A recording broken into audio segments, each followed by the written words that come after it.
This is Coyote News. President Donald Trump and President-elect Joe Biden both marked Veterans Day by paying tribute in separate wreath-laying ceremonies. It was the first public appearance for the president in days. Biden currently leads the popular election vote count and says he's honored to serve as the 46th president of the United States. The Associated Press called the presidential race early on Saturday after Biden was declared the winner in Pennsylvania, putting him over the required 270 electoral votes needed to be elected.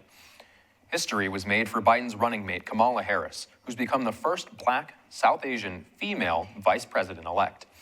Current President Donald Trump has since taken to Twitter with accusations of voter fraud in multiple swing states, like Pennsylvania and Georgia, without any concrete evidence.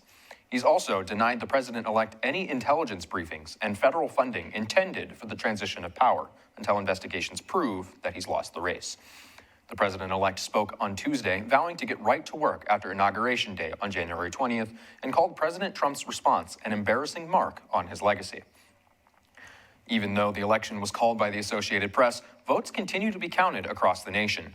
To try and help settle any confusion, Coyote News' Delaney Nillis is live in the muck with a professor from the Political Science Department to learn any other takeaways from the election process. Delaney? Thanks, Kyle. I'm here with political science professor Michael Card. Michael, thanks for being here. I'm very pleased to be here. Thank you. Michael, what do you believe the consequences to be of Trump legally challenging the president-elect as well as questioning the legitimacy of our voting system? Well, there's a lot packed into that question. I think the first part that I'd like to talk about is it legitimate to question the results of an election? Most of the states haven't canvassed their votes, which is certifying them as being official. And since that hasn't happened, I'm not too worried yet about the second question, which is this illegitimate? It's unfortunate that the race is close. There are some events occurring that do give me cause for concern. Georgia has decided to do a hand recount. That simply seems to be a delaying tactic rather than a traditional recount. Many of the lawsuits haven't proven to have evidence behind them. The media is calling them unsubstantiated. And the third part of this is, when do we count someone as being the president-elect? Usually the elections have been much more clear. But the president has decided that he hasn't lost. He's a winner, and we just haven't gone forward from that point. And that brings me to my next question.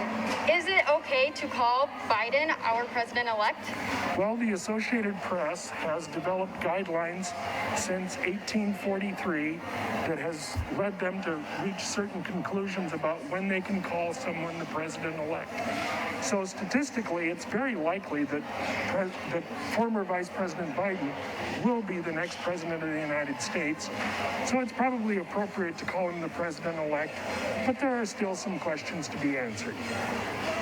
And what processes would arise if evidence of voting fraud were to be proven true? Well, some of those questions are going to go through the court system as well as through the administrative process first, trying to determine whether there is evidence to show that the vote totals should change.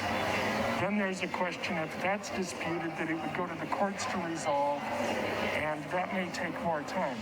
The New York Times reported that they called every state's election official yesterday, and those election officials did not report any case of what they consider to be substantive fraud. Thank you for coming to this interview today. Well, thank you for having me. Be safe. Live from the muck with Coyote News, I'm Delaney Nellis.